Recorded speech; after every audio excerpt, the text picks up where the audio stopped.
fraude et détournement de fonds aux États-Unis. Il faut qu'on trace, les gars, on est à la bourre. Fraude et détournement de fonds aux États-Unis et des leçons sur la corruption. On va faire la version courte parce que là, on a pris du retard. Concrètement, ce qui se passait pendant le Covid, il y avait des ONG qui étaient là pour aider les gens en difficulté. Sauf que ces ONG qui disaient on va nourrir notre avenir et qui étaient censés donner de la nourriture gratuite pour les enfants, ils prenaient l'argent des aides et ils le détournaient. D'accord ? Ils le détournaient et donc les enfants qui avaient faim, ils avaient quand même faim alors qu'eux recevaient des millions. D'accord ? Et il y a eu ça en décembre. Et sauf que c'était un pétard mouillé l'histoire, tu vois. Ça n'a pas fait énormément de bruit. Et là, récemment, il y a un jeune qui a décidé de faire une vidéo, de parler de cette fraude-là qui a coûté aux contribuables américains 1 milliard. Tu vois, 1 milliard, c'est pas rien. Hein. C'est, dans les budgets politiques, c'est plus rien. Mais pensez ce que ça veut dire, 1 milliard. Combien de personnes doivent payer des impôts pour atteindre cette somme, tu vois. Et donc, on parle d'une seule ONG, 1 milliard. Une seule ONG, putain. Ah non, ça, là, c'est dans le Feeding cadre Our... de ce qui se passe au Minnesota, c'est ça ? C'est ça. Feeding Our Future, une organisation non but lucratif, a prétendu nourrir des millions d'enfants, mais a falsifié des factures et détourné plus de 250 millions de dollars. L'argent a servi à acheter des voitures. Voilà. Une association. Ouais. L'argent a servi à acheter des voitures de luxe, maisons, voyages. La fondatrice et plusieurs complices ont été condamnés. C'est une histoire qui explose en 2022, mais qui petit à petit était en train de passer sous les radars. Au total, les fraudes touchent plusieurs programmes et pourraient dépasser 1 milliard de dollars. Voilà. Alors, juste un truc, c'est qu'il y a un point intéressant. Là, il est marqué la fondatrice non somalienne, c'est marqué. Alors, tout de suite, là, ça fait pas vraiment de sens. Le truc, c'est qu'en ce moment, l'implication, en fait, le vol de la communauté somalienne aux États-Unis, qui, pour une grande partie d'entre elles, enfin, une certaine partie d'entre elles, on va dire, et ici, illégalement, c'est un sujet qui fait couler énormément d'encre. Laisse-moi le reformuler différemment, si tu me permets. Certains Somaliens aux États-Unis ont travaillé avec des politiciens américains pour créer des ONG bidons pour détourner l'argent. Certains Somaliens. Ce n'est pas une histoire qui concerne tous les Somaliens ou quoi que ce soit. Et donc, ces Somaliens, dans l'idée d'aider leurs proches, ils leur ont dit, envoyez-nous vos enfants, et puis nous, on va faire comme ça, et puis faire des déclarations, etc., et puis on va vous donner un peu d'argent. Et donc, ils ont fait des magouilles, mais quand tu prends des gens qui sont immigrés, dans un pays relativement hostile pour enfin tu sais voilà, c'est pas non plus ils sont pas chez eux, voilà, c'est simple, et ils le sentent qu'ils sont pas chez eux, et donc ces gens-là, ils ont besoin d'argent, ils se font facilement corrompre parce qu'ils sont dans des situations très précaires. Okay. C'est une situation un peu mieux. C'est les politiciens qui ont eu l'idée de lancer toute cette histoire d'ONG. C'est les politiciens. Je veux dire, le petit qui va piquer 2 000 €, je veux dire, quelque part, c'est pas lui que je monte du doigt. Mais là, on parle de dizaines, de centaines de millions d'euros, des milliards d'euros qui sont dans des trucs.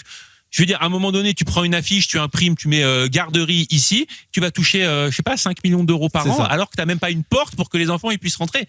Et des cas comme ça, on en a des dizaines et des dizaines. Et on se rend compte de la corruption, et aussi en Europe, incroyable. Ça s'appelle l'achat du vote. Le principe, c'est que c'est les démocrates qui achètent le vote des communautés qui sont de plus en plus influentes, puisque c'est des investissements non seulement sur le présent, mais également sur l'avenir.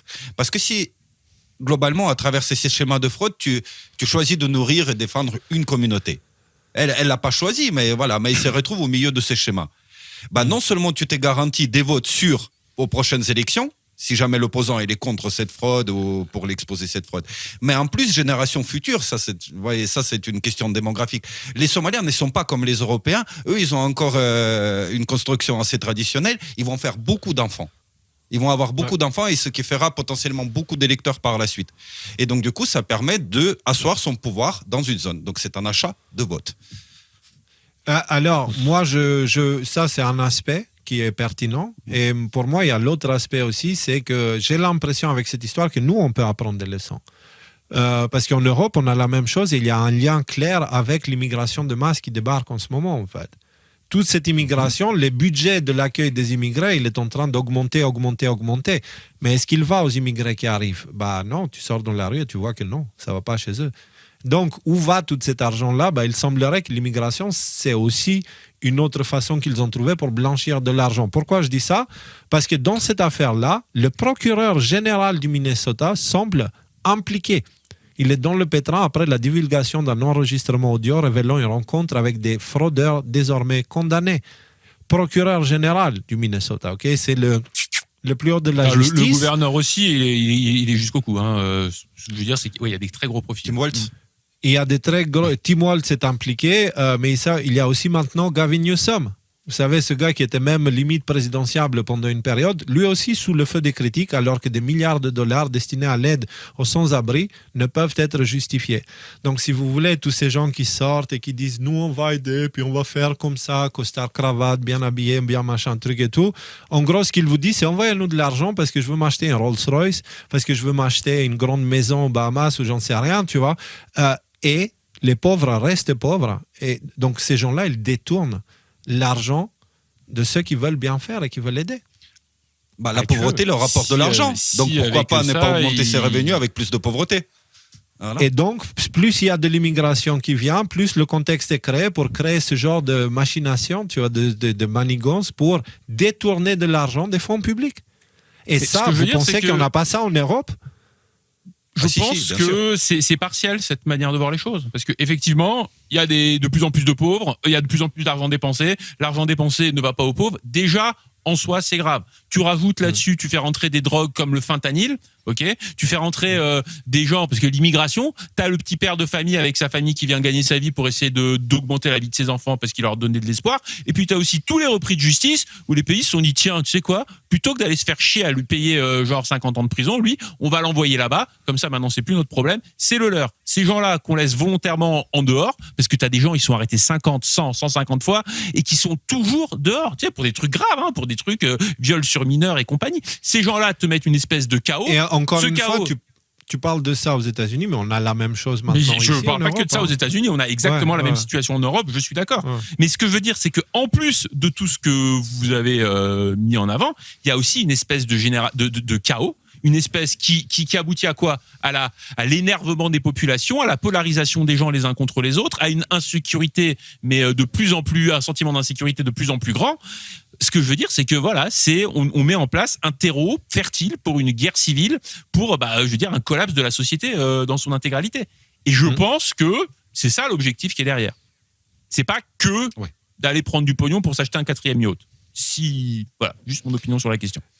Et donc justement, c'est sur ça que je finis dans ce sujet-là. Ici, on voit encore une fois l'application de certaines ONG qui ont été utilisées pour détourner des fonds publics. Et encore une fois, on vient aux deux mêmes émissions sur les structures du Pentagone et de la CIA, si tu veux pas que je parle que de la CIA, comment ils utilisent les ONG pour étendre leur pouvoir et faire des choses qu'ils ne pourraient pas faire à travers des organismes gouvernementaux, tu vois.